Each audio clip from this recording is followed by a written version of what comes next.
দেখতে দেখতে 2 দশক পার, 21তম বর্ষে পা দিল বালির নিক্কন সাংস্কৃতিক মেলা। কখনো মাছ, কখনো বা চোখ, প্রতি বছরই কোনো না কোনো বিষয়ের উপর নির্ভর করে ভাবনা ফুটিয়ে তোলে নিক্কন। আর তাদের এবারের ভাবনা লোকসংস্কৃতিতে তারা। স্মার্টফোন আর ইলেকট্রনিক গ্যাজেটের পৃথিবীতেও মানব জীবনে তারার ভূমিকা তুলে ধরা হয়েছে হাওড়ার নিক্কন মেলায়।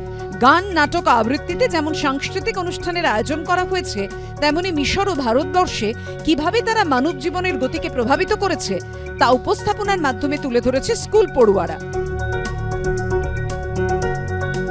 এবারের মেলার আনুষ্ঠানিক সূচনা করেন বিশিষ্ট জ্যোতির্বিজ্ঞানী ও মহাকাশ গবেষক দেবীপ্রসাদ দুয়ারী।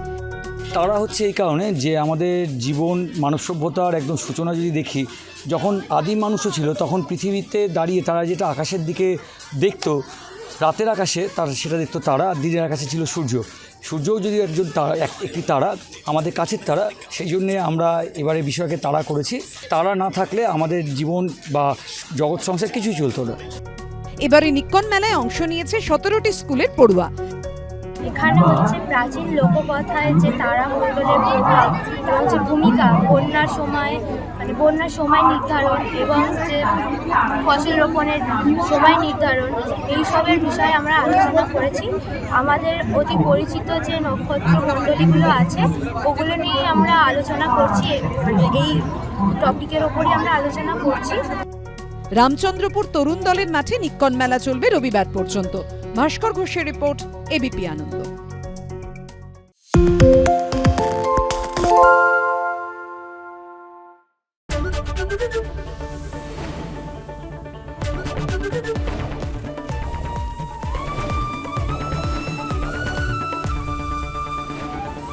এবিপি আনন্দ, এগিয়ে থাকে, এগিয়ে রাখে।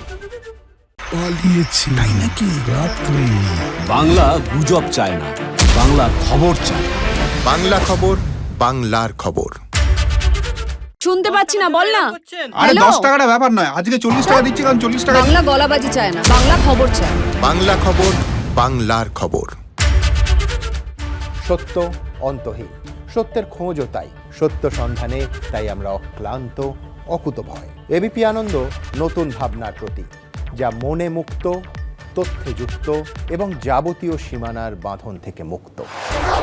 সীমা না শব্দটির মধ্যে লুকিয়ে আছে মানা শব্দটি, যেন চোখ রাঙানি এক অদৃশ্য বেড়াজাল, যা আটকে রাখে আমাদের এক ছোট্ট গণ্ডির মধ্যে। একমাত্র সঠিক খবরই গড়ে তুলবে এক মুক্ত সমাজ।